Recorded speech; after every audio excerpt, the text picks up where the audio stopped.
গোটেই অসমতে আন্দোলনৰ ঢল আহিছে আৰু আমাৰ অসমৰ আকাশত এগৰাকী যুগনায়ক উজ্জ্বলতম জ্যোতিষ্ক যেন ঘূৰি পৰি এইটো জাতিৰ প্ৰতিটো প্ৰজন্মৰ এই সময়ৰ অনুভৱ। কিন্তু মই আশা কৰিম যে জুবিন গাৰ্গ আমাৰ অন্তৰতম কোণত সদায় জীয়াই থাকিব। কাৰণ প্ৰতিভা কেতিয়াও মৃত্যু হ'ব নোৱাৰে, পাৰ্থিৱ শৰীৰৰ মৃত্যু হৈছে তেওঁৰ যি সৃষ্টি।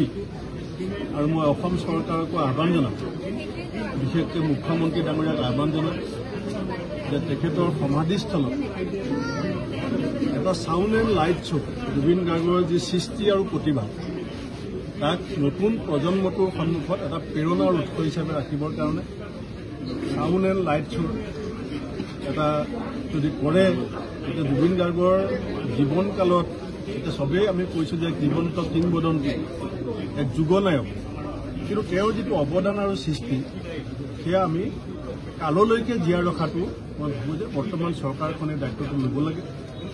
আৰু মই দেখিছোঁ যে আমাৰ দেশৰ আমাৰ বিভিন্ন ৰাষ্ট্ৰনেতাসকলে শোক প্ৰকাশ কৰিছে, কিন্তু মই ভাবোঁ যে অন্ততঃ এই সময়ত অসমবাসীক সান্তনা দিবলৈ হ'লে কেন্দ্ৰয়ো অন্ততঃ পদ্ম বিভূষণ এই সময়ত জুবিন গাৰ্গৰ প্ৰতি যদি আগবঢ়ায়, মই ভাবোঁ যে আমাৰ গোটেই ৰাজ্যখনৰ যিটো ম্ৰিয়মান অৱস্থা তাত কিছু সান্তনা হ'ব। সেইখিনি মই এই সময়ত কামনা কৰিছোঁ আৰু তেখেতৰ পৰিয়ালক আৰু সকলো শুভাকাংক্ষীক সমবেদনা জ্ঞাপন কৰিছোঁ। নৰ্থ ইষ্ট ফেষ্টিভেলৰ পৰা কিবা পাইছিল?